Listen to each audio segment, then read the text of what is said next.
spanning the globe to bring you the constant variety of sport, the thrill of victory, and the agony of defeat.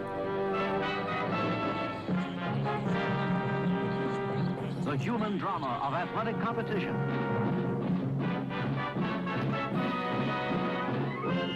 This is ABC's Wide World of Sports. Brought to you by Lincoln Mercury. Nobody has more kinds of cars or more kinds of people. See them at the sign of the cat. By Goodyear, makers of the custom Steel Guard radial tire. And by State Farm Mutual. Almost anywhere you live, there's a State Farm agent nearby. Like a good neighbor, State Farm is there.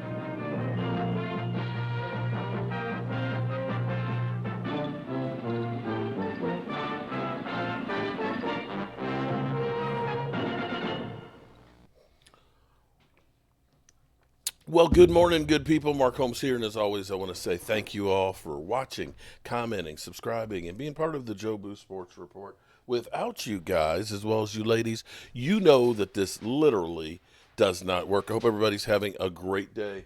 I am having a wonderful one. It should be over there, honey. The Micah Parsons bullshit. Let me say it clearly. The Micah Parsons bullshit that's going on has to end.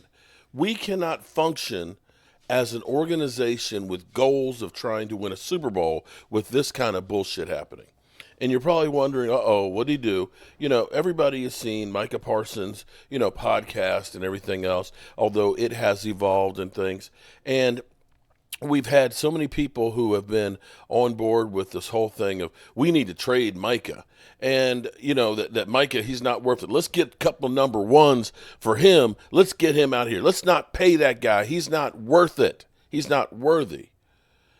And I'm going to say, first of all, you don't know what Micah Parsons is going through. It's almost comical to me, this kind of crap that we're getting right here. Because it's literally baked into the equation, the way that Micah Parsons is treated. I took from the game on Sunday night, listening to Chris Collinsworth was literally saying, well, Micah Parsons isn't having a very good game. First of all, the man showed up with the flu bug, and he was questionable. Questionable, right? He shows up with the flu bug, okay? And we can all see it. We can all see it. I'm literally sitting about 20 feet away from a 65-inch TV, and my long-range vision, I need to wear glasses at night when I drive because I can't judge distances. I can't see shit, okay? I can't see so well. I mean, it's so bad, I can't even see to find my glasses. But I can see all the way across the room how bad Micah Parsons is being held. And it got so egregious, so freaking egregious, where Chris Collinsworth is saying, well, Micah Parsons, he's really having tough sledding tonight. And every clip that they showed is him literally getting chokehold. And they're not saying anything about it. So what I did was I took the segment of it here, I showed it real time, and then I slowed it down so you could really see it. And I want to show you this stuff because this is crazy. Look at this shit. Okay? Look, Micah Parsons, look, guy is... Look, he's literally, look at it. Look at this. Hands up underneath there, right? Clubbing, grabbing his elbows, grabbing his arms, wrapped around. Look, literally wrapped. He is behind him. Pulling. Look at this. That's not a chokehold. Look at this. Let me see if I can pause it here. Look at, you're telling me that's not holding. That's not holding? Are you serious? Look at this. Wait. Let me back that up because I can literally see. You see his hand holding the back of his jersey. He's literally pulling on the jersey. Look, right there. Look at the hand. He's grabbed the jersey from behind. Look at this. Another chokehold. Look, he's got both hands around the man. Look at that. Freaking insane. Now, the one that he couldn't get a hold of him, He rocked him. Oh, sorry, wrong one. If that's not being held, that should have been 10-yard penalties every time. This one, he couldn't get a hold of him, and you see that Micah gets the sack. So I am just like appalled by what we see. It is just freaking insane how much he is held in the NFL. And the fact that he has come back, okay, this is what people don't seem to understand when you start talking about, let's just trade him and get some more stuff. Because all the trades we've done have just worked out great, haven't we? We always get tons of value, just like Herschel Walker trades every time we trade. Because, look what we did with the team. Hey, we traded Amari Cooper. That helped us out a whole lot, didn't it? We still have a vacuum that's been left by him being traded for. How about that trade for Jordan Phillips? How's that one working out for us right now?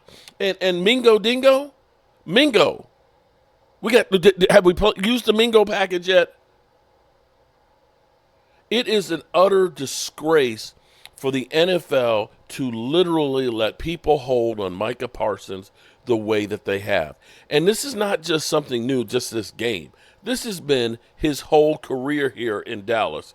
He is constantly being held like crazy.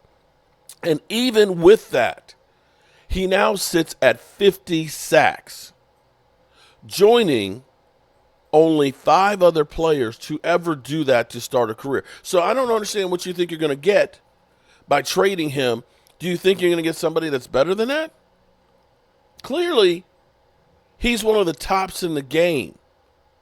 And see, this is the kind of crap. See, let's go back, because it's not just, the outside influences. This is the enemy from within.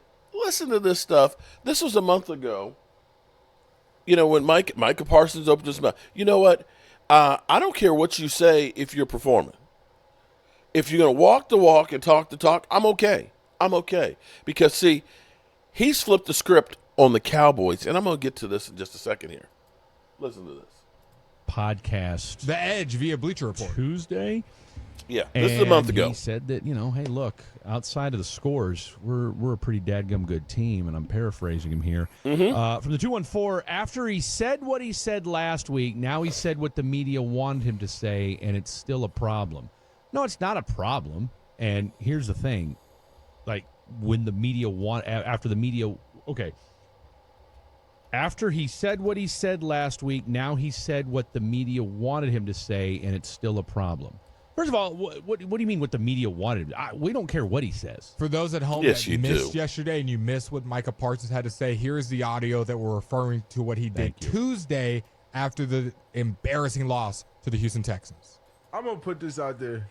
We're a damn good football team. I know the scores ain't showing it, and I know obviously people feel like we got so many missing pieces, but I just truly believe, like, you almost got to go to things like the things that we messing up on. Like, I think our defense is really turning things around. Like, up until that last quarter when they got that touchdown defense, we only really gave up those 2 touchdowns in that first quarter. But other than that, we gave up 6 points in the other 2 quarters. So, like, yeah, I just know that, like, say what she's going to say. I agree. I think that, like, here's Trayvon. The work that we be putting in the facility, and, it's hard to overcome. And, it's hard to just win the game with defense and hard to just win the game with offense. It's got to be all 3 cylinders, offense, defense, special teams. Everybody got to be clicking in one. But I feel like we got a really good football team. I agree with you. Like, we really do. All right, that sounds like 2 dudes who are just baked in their basement and are so you hear this shit, right? Bleep to each other. Sounded like a car was getting started in the background. I didn't know what was happening. I just love Trayvon. Trayvon isn't buying. Look, he may not tackle, and we get that, and he's having a down year, and we can all agree on that. I'm not trying to go all Mike Leslie on him, but he's had a rough year. Against Nico Collins, though. I thought he had a good night against Nico. He only allowed 1 catch on 3 targets on like 16 or something routes. So from a coverage standpoint, I mean, he was better. Probably one of his better games the other night. Again, tackling has been an issue all year long with him. And you hear this, we'll right? Accept that. That's kind of where he's at right now. And I don't want to get into let's just dump on Trayvon, because I will say this. He sounded all right, so you hear how they're literally like trash him. And we all have heard, after the comments where he was trying to go to bat for guys like Zach Martin and his frustration and things with it, that he said, Mike McCarthy, he can get another job. But unfortunately, when your body gives out in the NFL, you can't get another job playing football. But since that time, because, see, everybody clowned at him, right? They laughed at him because we got beat 34-10 against the Texans. 34-10. And he says, we're a really good team. Well, he kind of made liars out of them. Because after that game, we only gave up 26 against the Commanders. The Commanders right now are a 10-win team that's looks like they're headed for the playoffs, right? We win that game 34-26. Then we played the Giants. Now, again, it was the Giants, so I don't know how much you can really take from that game. But we win that game 27-20, only giving up 20 points. And then we go against Cincinnati, and had it not been for the touch and the punt, we'd probably win that game on the block punt. They did their job. And Joe Burrow is an MVP candidate, and their offense is a top 5. You gave up 27 to that team. We lose 27-20. And then, of course, you play the Carolina Panthers, who almost beat Kansas City, almost beat the Eagles, and got to win this weekend. You held them to 14 points. You win 30-14. You held them to 235 yards. And then, of course, Tampa Bay, another team that's, in a playoff position, possibility, and playing for everything, and you beat them 26-24. So you got Micah literally saying, hey, we're a good team. And they joked at him. They laughed at him. They called for him to be, traded. And in the 7 games that he's played since he came back, the numbers are outstanding. 8.5 sacks in 7 games, Gal. 50 sacks to start his career, and we still have 2 games left. A half a sack away from having double-digit sacks every year of his career to start it, to possibly join only 4 other people to ever have done that. Guys like Von Miller, guys like D-Ware, the great Reggie White. He's up there, people. He's up there. And all we get Micah's a pain. You know what?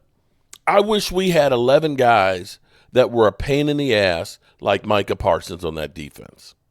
Give me 11 guys that are a pain in the ass like Micah Parsons that plays like that on the field. And the other team would never score a point. Would never score another point. So, yeah, I am sick and tired of this bullshit when it comes to Micah Parsons, the assassin. I hope against the Eagles, against Lane Johnson in their house, that he comes in there, gets his double-digit sack against them, and ends up causing pain. Yeah, Micah Parsons. I want it to be the Micah Parsons show. Now, here's where he's kind of put the Cowboys on blast. We know the game the Joneses always play. The Joneses always wait till the end of till the last minute to sign a contract. They hem and haw about, Dak Prescott. He's got to understand that he's got to leave some pie on the table for others and things. It's difficult when you have, outstanding players like we have. It's going to be very, very hard to get all of them under contract. And, it takes time to work these things out. Well, Micah Parsons is kind of let you know, hey, look, I don't have to be the highest paid. Let's get this thing done. That's the first thing he's done, okay? So now there's like, okay, We don't have to wait for the leaves on the trees to fall to see where he needs to fall. He's saying, listen, let's get this thing done that works for both of us. And now you've got no reason to wait. You've got no reason. Now, second thing he's done is he's backed up what he said. When he said, we're a good team, we're not tanking, we're going to go out here and play for each other, he has gone out there and he has done what he said he was going to do. So when you have a guy who said, I'm going to be a team player, I'm going to be a team guy, I'm going to look out for the team's interest by taking less money, a guy who's talking the talk and saying, we're not giving up on this thing, we're going to give everything we've got, and does that. And now he goes out there and says, listen, I need my compadres. I need my Osa. I need my Golston. Because we know the system. We've been here together. We've worked together. We know what each other is capable of doing. We've grown here together. I need you to bring that, the Ricos. And I'm giving you the ability, by taking less money, to do that. See? That's where he's turned it upside down. And in the same breath, he's saying, listen, we went from being a team that was giving up 37 points a game to now the last 3 only giving up 21. Mike Zimmer being here is turning this thing around with lesser talent than what we projected because of all the injuries. The worst thing you can do for me and this team is changing that up now, and let's starting all over again. So now Micah Parsons has kind of dictated to the Cowboys and put them between a rock and a hard place. Because now, if you do the same stupid shit where we go through the whole OTAs and off season and all that and training camp and not get a deal done, because see, before it was like, oh, we're working, we're not close, we're not. No, then you look like the asshole who is literally just doing this for publicity. There is no reason whatsoever to wait. Micah Parsons is letting you know, I don't want the same thing that happened last year, where we have 9 starters that walk away and y'all don't do anything and you say, we don't have the money. I'm taking that option off the table for you. Because here's the thing. Here's the thing, guys. I want you to think about this for a second. The 5th-year option for CD this season, before he got his new deal, CD Lamb was set to be an $18.5 million cap hit. They got his contract done. This year's cap hit was $8.5. So you got a $21 million cap hit with Micah Parsons right now. 21.4, I believe it is. If you do the same kind of deal there, you save another $10 million. $10 million is enough to go ahead and keep Osa and Rico for that cap hit easily. You can do that. You can't do that if you end up waiting, because just doing that, because here's where it's crazy, y'all. We have like 30 free agents. Not all of them are going to be coming back. Some of them shouldn't. Some of them definitely should. You have 30 free agents to sign.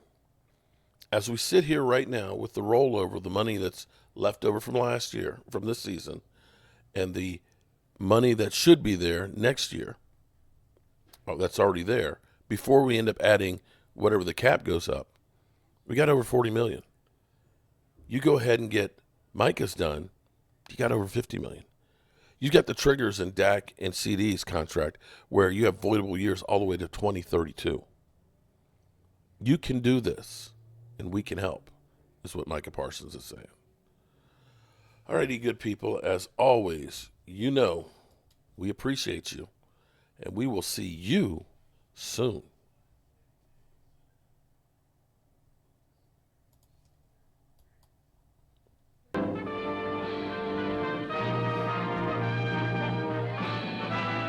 Spanning the globe to bring you the constant variety of sport, the thrill of victory, and the agony of defeat. The human drama of athletic competition.